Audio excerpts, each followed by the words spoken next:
And we are back! Ayan, grabe. Nadala na naman tayo sa performance ni Johan. O, bilang, sabi ko, kunyari, immigration officers. O, anong comment? Ikaw, dahil pinili mo si Johan, Kasi tama ba yung naging choice mo? tama kasi alam ko ang iba ng song pinili niya. Before pa cute naman. You know, parang to win mga audience, just parang Johan Padilla na siya sa akin before.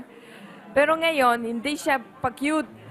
Serious. Favorite song ko pa naman yun. Ang kanta niya serious at saka he gives emotion. Yung talaga, I give him credit for that. Tama ba? Baka magkamali. Injon. Tama, Injon, di ba? Injon, opo. Dahil parehas kayo Korean, bakit sa tingin mo nagagawang kumanta si Johan with feelings talaga? Sa totoo lang kasi, sobrang mahal niya talaga yung OPM songs. Tuwing kasama ko siya simula Gate 1 hanggang ngayon, nakikita ko talaga mahal na mahal niya yung Pilipinas. Paano? Kasi palagi niya sinasabi, parang kahalimbawa kung kahit kunting mahirap na pronunciation, sinasabi niya na paano to pronounce? Parang gano'n. Kasi we are Korean. Gusto niya talaga matuto. Matuto talaga. Gusto Anong niya. Johan? Like Japanese. Okay. Congratulations, Johan! Come Sit here. Oh, you rest. Si Johan, nakakaintindi ka naman ng Tagalog, Johan. Parang himatay ang Johan. Live? Yes, we are online. We are live online. So, I want to say, Bakit Thank parang you for- hinang-hina kapag labas mo? thank you for this stage and this great moment. Seriously, I'm really, how can I say, honored to be on that stage. Thank you so much. Maraming salamat po. Honored din naman kaming lahat na nakantahan mo kami, di ba, Johan? Tapos, were you nervous kanina? Super. Tapos ngayon, Oo. nawala, kaya para ka mag-faint. Nervous pa? Seryoso? Ikaw ba nahalata mong nervous siya kanina? Nung kumakanta siya? While he was singing? Did you feel na nervous siya? No, not at all. I didn't know you were nervous until now. So, thank you. Kasi you were so confident kanina, di ba? We were talking about you nung pagdating mo. Kasi I was asking her, bakit ka nakakanta with such emotions? And she said, you really love OPM. Si Tony, Lani, and Curtis. Martin. Oo. Oh my God, let's read ang tweet. Naka-live kasi tayo online. Tapos nag-tweet sa atin. Ito isa sa mga nag-tweet, si It's Jay Samonte. Hindi ako makakonsentrate, gulay, Johan. We heard kanina, Johan, the screams. The crowd really got wild. Anong feeling? Na ang dami-dami mo ng fans. Okay, go. Sige, hinga ka muna. habang kinakatch pa ni Johan yung paghinga niya, I was ha? almost crying, really. You should cry. Kasi It's okay to cry. It's trending naman ng cry. Real men Your mama's cry. crying. Remember that? You can cry now. Let's cry with us. Naiyak sila when pinakita sa camera your mom kasi umiiyak. Oo, Natouch umiyak sila. na siya.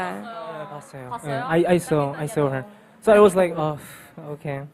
I think I gave her a great moment, di ba? Yes, Yeah. of course naman. Yeah. Of course naman. I'm so happy with that. Oo naman. Proud Kasi of feeling you. ko naman, Proud. aside from music being being a universal language, isa pa sa mag-a-agree naman tayong lahat, kahit ano pa yung lahi natin, ay the family, di ba? The love for the family, isa lang naman yun kahit anong country tayo galing, di ba? Tama. Kasabot ka. Siyempre man. Loading pa. Oh, anyway, Johan, what did you feel when the crowd got really wild shouting your name? Na ang dami mo ng fans. Did they? Because I Did you couldn't hear? I We couldn't heard. hear, but I couldn't hear that. Ang I was dami. kasi I was like, oh, I was He just was in too my nervous. in my music. Yeah. I was really. Yeah. Pero after your song, sumigaw pa sila, Johan! I heard that. Oo. Johan, Ano Johan. feeling? So I felt, of course, very happy, and I gave the gift. Your heart. And eto pa ha, aside from ang daming fans, anong feeling na yung ibang top 4 tourist stars medyo sa'yo threatened? They are threatened. Oo, Kasi lahat sa'yo, ikaw daw ang toughest competitor nila in this contest. Ryan! Ryan said. Where's Ryan? Ryan said. Even before the show started, he was saying, di ba, na, Yes, Johan. Yeah, kasi you really have a lot of followers daw. So what was the question? Ano feeling mo na threat ka sa kanila? Oh, I don't think so. I don't believe him because he's very makulit. But yeah, I don't know. But maybe even he say that word, he always support me a lot. So yeah, I'm always happy. Even he say that word. Okay, okay, whatever. Maybe he was joking kasi sabi naman ni Ana kanina, para sa inyo, hindi na daw to competition. You're just enjoying. Enjoying the stage. Yes. Yeah. Actually, ang pinaka-importante for all of us to give our best performance that we can get. You know? Kasi we don't even know, before, there's no competition like that. So we don't know what we can give.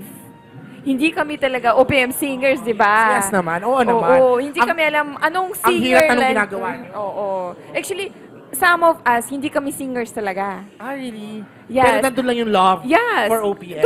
Tulad ako, hindi ako talagang singer. That's not my regular day job. Model ako. Pero sa season 2, kung sasali ka, improve, Sasali. better. Sasali. Diba? At bago natin mapanood yung performance ni Dio, syempre, let's give Johan a chance to ask your fans, ask your followers online to vote for you. They just have to type OPM space Johan. Okay. Please vote for me. Yohanetics. Just type OPM space OPM space Johan. Johan. and send to... Send to 2366. Open to all networks. One vote per team only. Ayan. At libre sa lahat na naka-ABS-CBN Mobile. And di ba you'll perform pa later? Oo. Para naman sa mga ano ha, kasi 50% from text at saka sa online votes, just visit iloveopmvotes.abs-cbn.com. Pero hintayin na po natin ang Q ni Ann ha, para sa official na pagbubukas ng botohan. Sa ngayon, you get ready na kasi may performance ka pa later. Okay? You get ready, okay? Thank you, Johan. Okay. Thank you. Congratulations, congratulations. Congratulations, And now, boy! papanoorin natin James Reed!